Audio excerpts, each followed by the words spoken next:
നമ്മളിന്ന് നമ്മുടെ യാത്രയുടെ 4ാമത്തെ ദിവസമാണ്. മൂന്നാർ ടൗണിൽ സ്റ്റേ ചെയ്തു, ബ്രേക്ക്ഫാസ്റ്റ് കഴിഞ്ഞു, രാവിലെ ഇറങ്ങി. ഇത് നമ്മൾ പോകുന്നത് മൂന്നാറിൽ നിന്നും 40 കിലോമീറ്റർ ദൂരമുള്ള മറയൂർ എന്ന് പറഞ്ഞ സ്ഥലത്താണ്. ഹൈ റേഞ്ചിലുള്ള അതിമനോഹരമായ പച്ചപ്പ് നിറഞ്ഞ ഭൂമിയുടെ എല്ലാ ഹരിത ഭംഗിയും ഉൾക്കൊള്ളുന്ന ഒരു സ്ഥലത്തിലൂടെയാണ് പോകുന്നത്.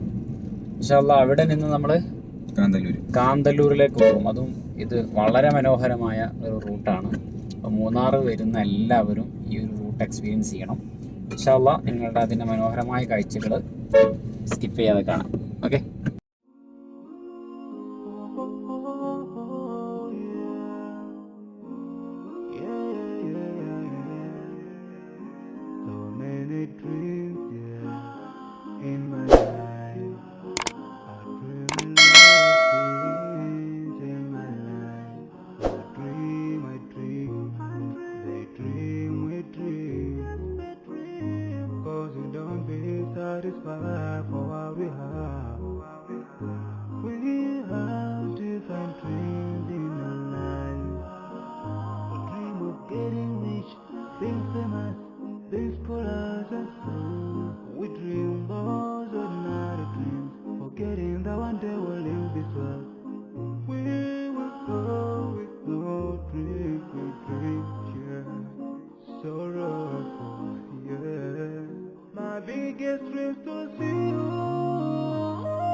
I dream of freedom, I dream of peace of mind, I dream of love, supernatural love, and everything I have makes me long for more, and the more that I have, the more I long for more, so this makes me realize that this world will never satisfy my heart.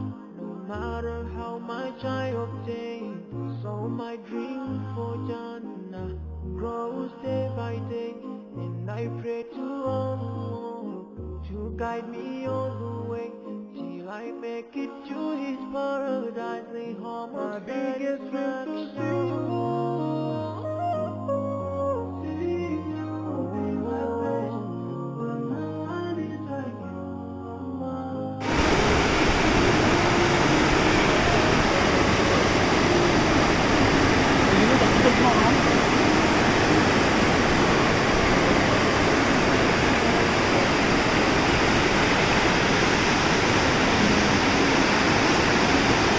കുളിക്കാൻ പറ്റുമോ?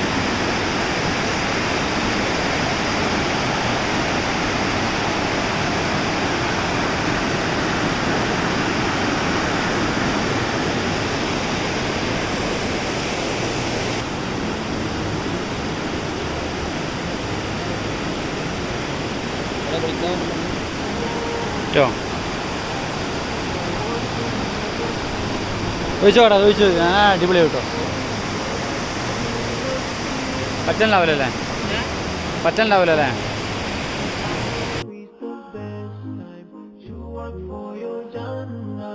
Remember Allah, He will remember. My biggest dreams to see you.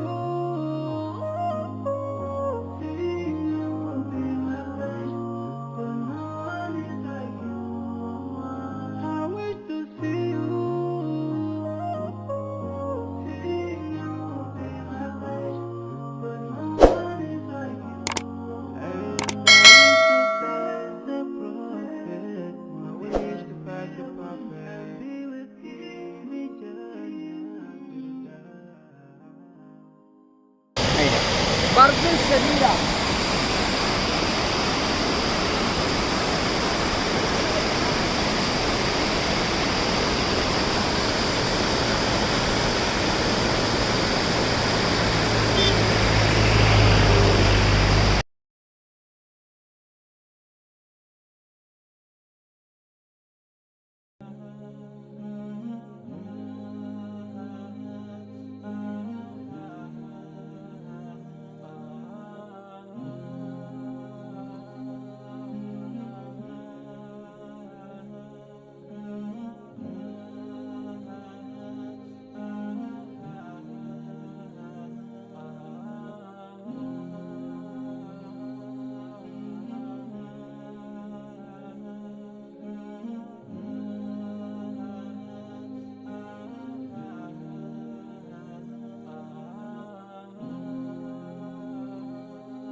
പോകുന്ന വഴിക്ക് മറയൂർ ശർക്കര വാങ്ങാൻ വേണ്ടിയിട്ടും അത് ഉണ്ടാക്കുന്നതൊക്കെ ഒന്ന് കാണാൻ വേണ്ടിയിട്ട് നമ്മൾ ചെറിയൊരു വേണം ചെറിയൊരു ഫാക്ടറിയിൽ.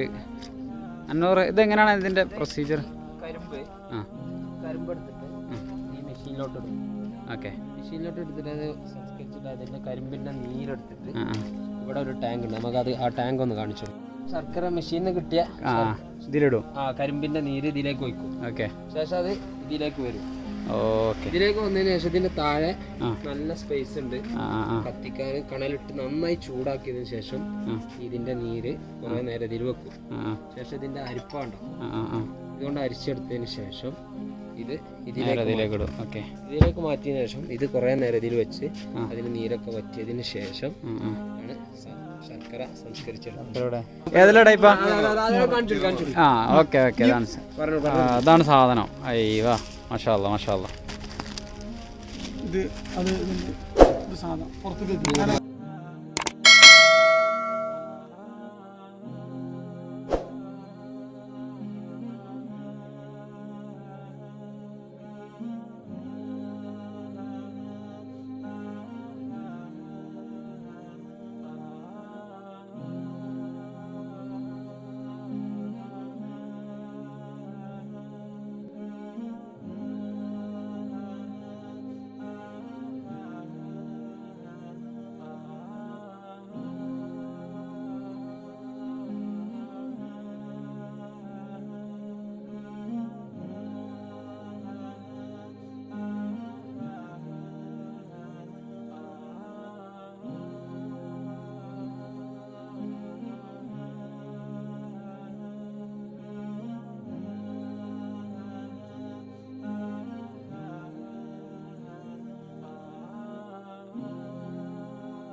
ആ